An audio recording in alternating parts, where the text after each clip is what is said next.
подут корем и забравяш дребни неща? Може би проблемът не е в главата, а в червата. Толкова много жени мислят, че забравянето е възраст, стрес или разсеяност. А истината често е много по-проста. Когато червата са възпалени, мозъкът страда.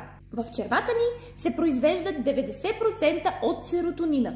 И когато там има дисбаланс, мозъкът веднага получава сигнал, че нещо не е наред. А какво причинява това състояние? На първо място е храната, която дразни, като глутен, мляко и захар.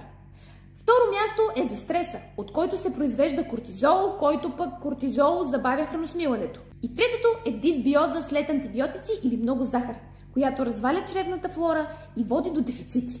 И затова едновременно усещаш и подут кореми, тежест и газове, а и забравяш разговори, ключове, дребни неща и губиш фокус. Ако усещаш, че тези симптоми вече ти пречат, пиши ми, за да направим 30-минутна безплатна консултация.